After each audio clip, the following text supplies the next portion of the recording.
Hi guys! Welcome back to our channel. Kumusta po kayo? For today's video guys, mag one day vacay tayo dito sa Tambuli Spa Resort.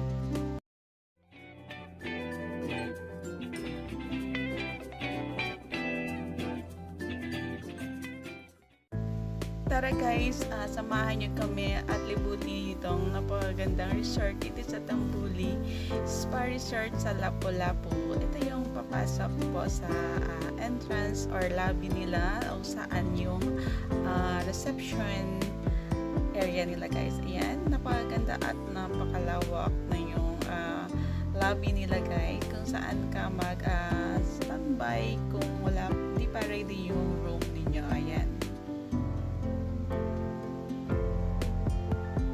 Ayan guys, napakaganda. Ang dami nilang dito guys, puno, trees, ang dami nilang yung palibot niya guys ay daming puno at green yung lahat ng area nila guys. Ang ganda, napaka-fresh yung hangin at saka sobrang ganda tong guys, resort na to. Ayan. Dahil nga early kami pumunta dito guys, 1:30 PM kasi yung namin check-in is 3 PM pa guys. So nag-standby muna kami dito sa lobby at ako naman ay nilibot ko muna itong resort kung kaano ito kaganda guys. Ayan, samahan nyo ako at puntahan natin yung lugar na to guys, kung saan meron din silang beach. Ayan guys, ang dami, ang ganda guys, ang fresh kahit ang init ng panahon. Ayan, ang daming puno, iba't ibang klaseng puno, ang ganda, malalaki din yung full area nila at mayroon din silang beach. Ito dito sa area na to guys ay beach area ito. Hindi lang masyado kagandahan yung beach naman sa baba, hindi masyadong malaki. Ang malaki dito guys yung full area nila. Yan, ito naman guys yung parang bar nila, yung saan ka mag-standby kapag gabi or gusto mong mag-chill or mag-inom. And then ito naman yung view nila sa labas. Ayan, beach view. Ayan, sobrang init dito guys kasi hapon, and then marami din silang guests today kasi Asian Summit yung pagpunta namin dito.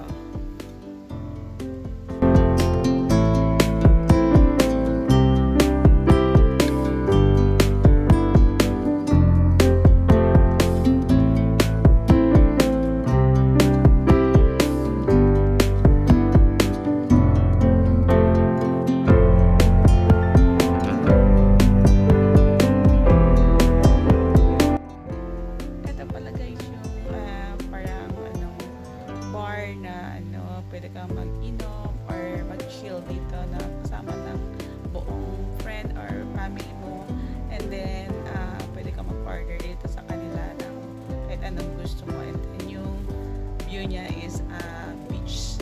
Yan, napakaganda guys. Mas maganda ito sa gabi at kita mo yung sunset. Ayan.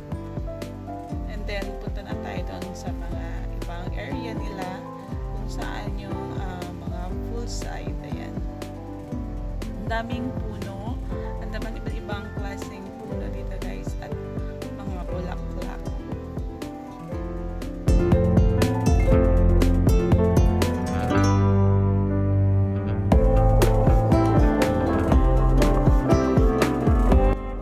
May 4 na pool sila guys na malalaki. Ayan, tingnan nyo ang lawak ng pools. Meron din naman sa mga kids.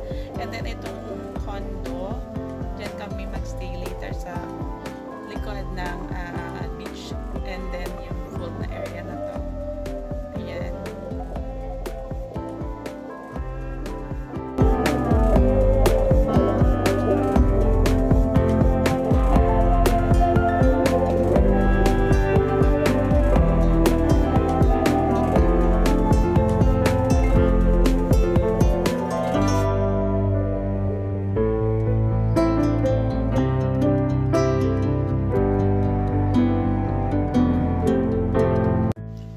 private condo din sila dito guys. Pwede kang tumira and then meron din yung pang 2 days, 1 day, ganyan.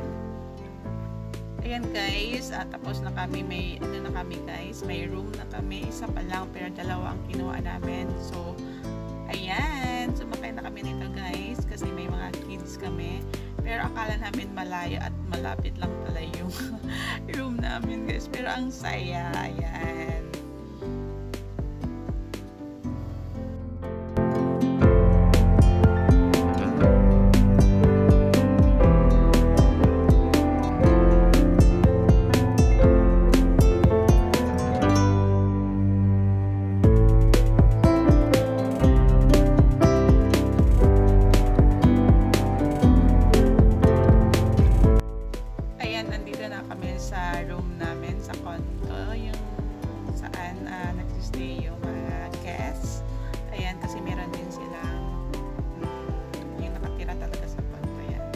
Ayan guys, paakyat na kami doon sa room namin sa 6th floor. Ayan.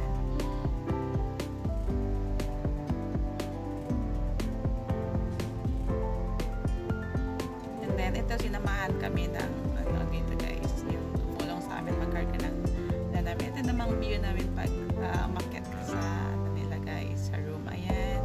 And then, ito na yung room namin. Guys, dalawa yung room ginawa namin guys. Mamaya ipagkita ko yung buong room, saan kami titira doon kasi ito sa sister-in-law ko. Ayan, kasi wala pa, hindi pa ready yung isang room namin. Ito naman, pero at dating pare-pareho lang silang room. Ayan, makita ko later. Ayan.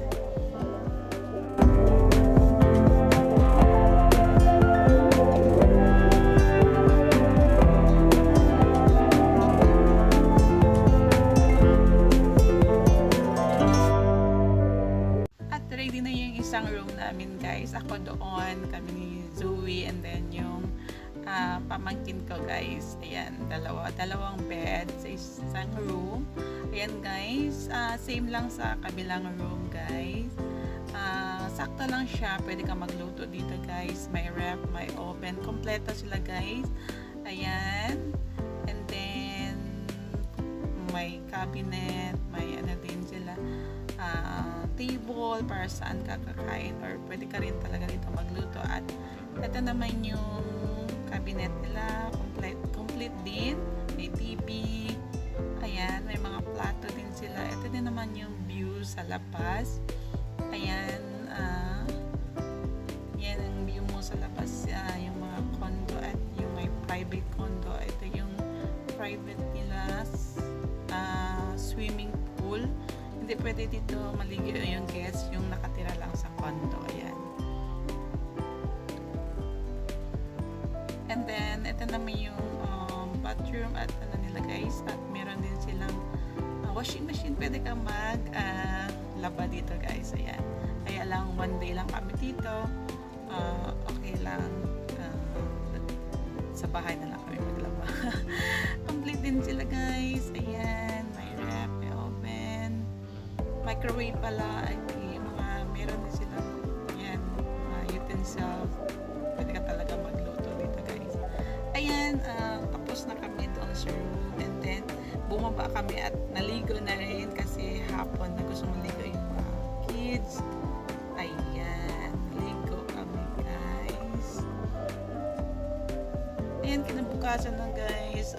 Maaga kaming bumaba kasi mag-breakfast. Kasi 1 day lang kasi sinulit na namin yung araw dito. Ayan. Umabot pala yung asawa ko guys. Kakain lang siya. Ayan. Punta na kami doon. 5:30 pa na umaga ito guys. And then, para mag-breakfast at maligo na rin kami mamaya kasi mag-check out na kami ng 12 noon. Ayan. Kaya sinulit na namin yung oras. Kumain. Ito na yung ano nila guys, buffet, pang breakfast nila. Ito, marami silang pipilian. Usually yung buffet na sa hotel, yan, ganyan din yung mga pagkain nila. Complete mga Pinoy food, meron din sila yan, mga sausage, marami pang iba. Ayan. masarap din naman yung food nila guys. Yan, nagluto. Wala din silang noodles yung kagaya ng ibang resort. Pero okay na rin guys. Yan, marami din naman silang food for breakfast.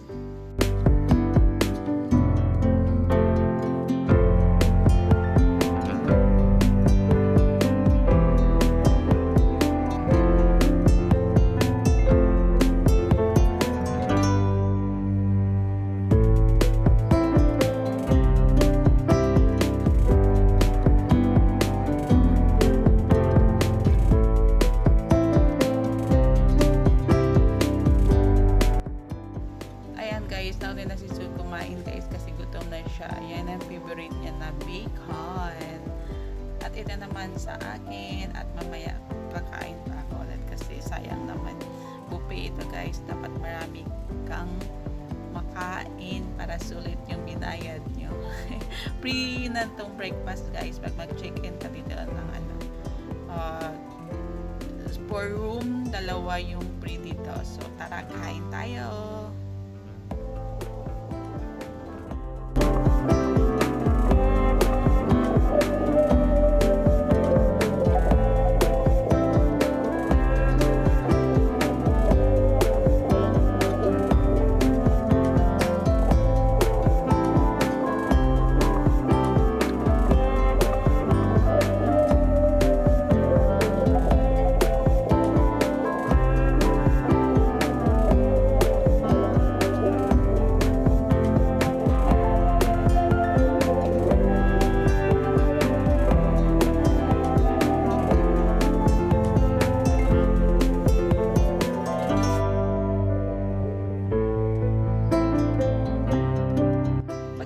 Namin mag-breakfast guys ay naligo na rin kami dito sa swimming pool, and then kanina pala naligo sila doon sa beach para sandali lang. Ayan, tara ligo tayo guys.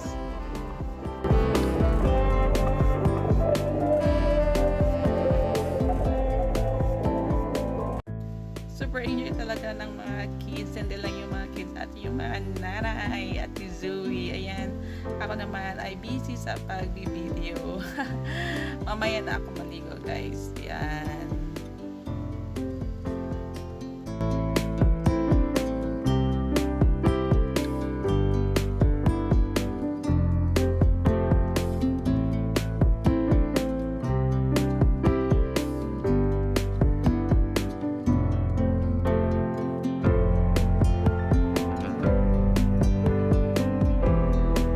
Sobrang sulit ang one-day staycation namin dito guys kasi maganda naman yung resort and then at yung food. Yun lang guys. Sana nag-enjoy kayo sa video na ito. Sa susunod ulit. Thank you for watching. God bless you all.